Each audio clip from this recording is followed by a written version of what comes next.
Hello दोस्तों, आप सभी का स्वागत है आईबीएस शिमला के यूट्यूब चैनल पे।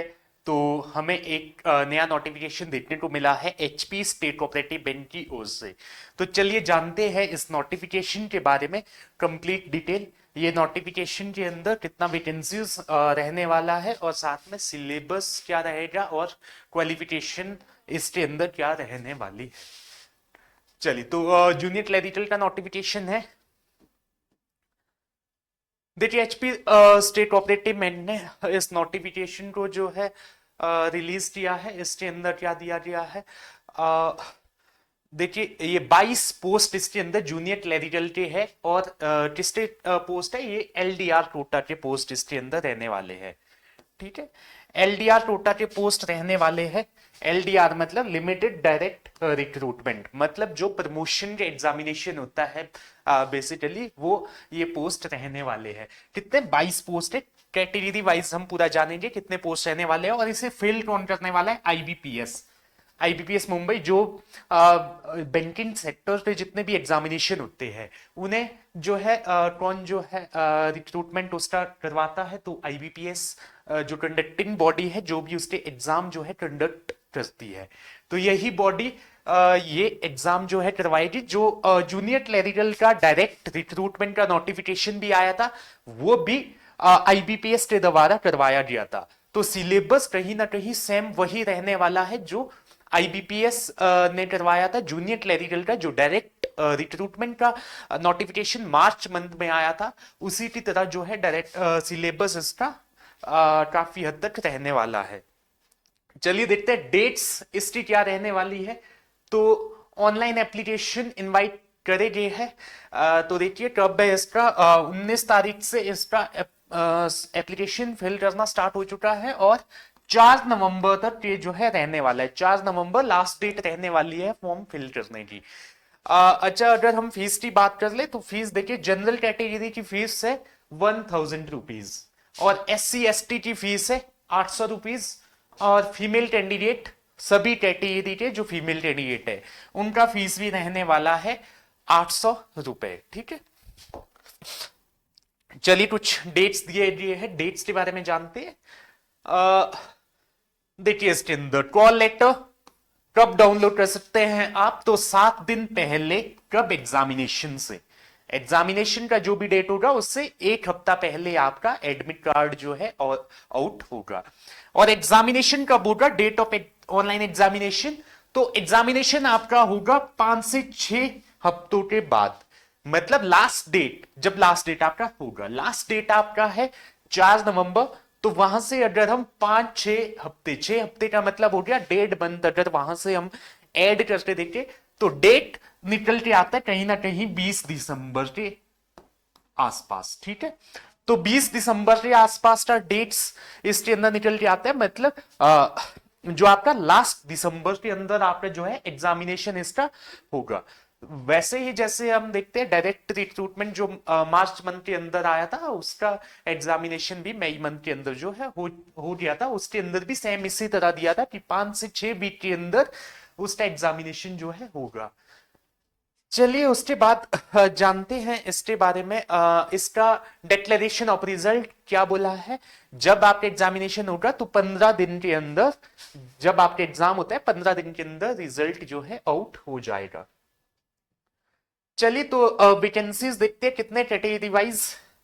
तो जैसे कि मैंने आपको बता दिया है कि प्रमोशन के एग्जामिनेशन है, एलडीआर कोटा की पोस्ट है। जनरल कैटेगरी की 20 पोस्ट रहने वाली है, SC कैटेगरी की 1 पोस्ट, ST कैटेगरी की 1 पोस्ट, टोटल 22 पोस्ट रहने वाले हैं।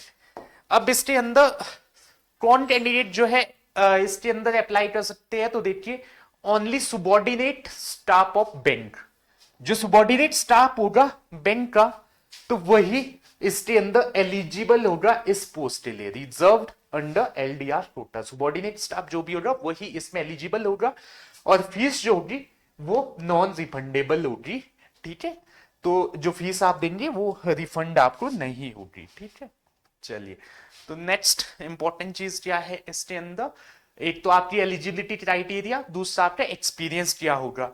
एलिजिबिलिटी क्राइटेरिया क्या है, 10+2 होना चाहिए आपका 50% मार्क्स के साथ, ठीक है, 50% अंक आपके कहां होने चाहिए, +2 में, या फिर आपका ग्रेजुएशन हो या उससे एबव डिग्री हो, ठीक है, किसी भी रिकॉग्नाइज्ड यूनिवर्सिटी से, ठीक है, या तो आपका 10+2, ठीक है, या आपका +2 होना चाहिए 50% मार्क्स के साथ, या फिर ग्रेजुएशन किया हो, ग्रेजुएशन कितना भी मार्क्स आपका ग्रेजुएशन में हो तो भी आप फिर एलिजिबल है।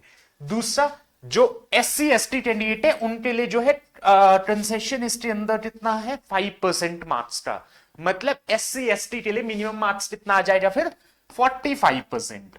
SC ST को +2 में कितना होना चाहिए, 45% मार्क्स होना चाहिए, तो एलिजिबल रहेंगे इस पोस्ट के लिए। बाकी एक्सपीरियंस रिक्वायर्ड, एक्सपीरियंस कितना होना चाहिए, regular subordinate category employees having 5 years regular service, 5 साल का रेगुलर सर्विस होना चाहिए, और regular service combined with continuous service rendered on daily veg, मतलब या तो आपका 5 ईयर का रेगुलर सर्विस हो या फिर आपका कंबाइंड हो regular service plus daily veg, जो आपका किसी भी बैंक, अगर आपके बैंक के अंदर जो है daily veg plus continuous service कितना मिलाते आपका मिलाते 5 साल हो रहा है, ठीक है, तो 5 साल का एक्सपीरियंस आपको चाहिए बैंक के अंदर। बाकी अगर आपको ज्यादा डिटेल में इस चीज को देखना है तो आप जो है HP स्टेट कोऑपरेटिव बैंक का या फिर HP गवर्नमेंट का ये नोटिस जो है, इस नोटिफिकेशन को रीड कर सकते हैं, इसके अंदर डिटेल्ड आपको जो है इसके अंदर इसके बारे में रूल्स और इंस्ट्रक्शंस वहां पे मिल जाएंगे। HOGC नंबर दिस एंड 2020 का ये सर्कुलर है, इसके अंदर कंप्लीट आपका इसके अंदर डिटेल्स आपको मिल जाएगा। वैसे बेसिक डिटेल यही है कि आपका 5 साल का रेगुलर सर्विस या फिर मिला के कंबाइंड होना चाहिए रेगुलर प्लस आपका डेली वेज, वो हो 5 साल, तो आप एलिजिबल है इस एग्जामिनेशन के लिए। चलिए इसके बाद जानते हैं इसका सिलेबस क्या रहने वाला है। देखिए सिलेबस भी वही बोले कि जो सर्कुलर था 2020 का उसके अकॉर्डिंग सिलेबस डिसाइडेड है, तो सिलेबस आपका वही रहेगा। देखिए क्या रहने वाला है सिलेबस में, 100 मार्क्स का आपका एग्जामिनेशन होने वाला है, और जो फाइनल सिलेक्शन होगा, देखिए एग्जामिनेशन रिटन मार्क्स, रिटन जो एग्जामिनेशन होगा उसमें उसके बेसिस पे आपका जो है मेरिट बनेगा, और फाइनल सिलेक्शन आपका होगा, डॉक्यूमेंट वेरिफिकेशन आपका होगा, और एलिजिबिलिटी क्राइटेरिया भी आपका क्या होगा वो भी चेक होगा, ठीक है। उसके बाद देखते हैं कि जो एग्जामिनेशन होना है बेसिकली वो एग्जामिनेशन कैसे होना है, तो इसके अंदर क्या दिया, the online examination of the above post will be conducted by in single phase, that is only one online main examination. तो इसके अंदर सिंगल एग्जाम होगा, मतलब मेन एग्जाम होगा, इसके अंदर कोई प्रीलिम एग्जामिनेशन नहीं होगा, जैसे डायरेक्ट रिक्रूटमेंट जो जूनियर क्लर्क का हुआ था तो उसके अंदर 2 एग्जामिनेशन हुए थे, प्री एंड मेंस, इसके अंदर डायरेक्टली आपका मेंस होगा, जो करवाएगा कौन, IBPS, ठीक है। ये एग्जामिनेशन कैसा रहेगा, कितने क्वेश्चन रहेंगे किस सब्जेक्ट से, तो वो देखते हैं। इसके अंदर देखिए आपका सबसे पहले general knowledge of Himachal Pradesh वो रहने वाला है 40 क्वेश्चन 20 मार्क्स का।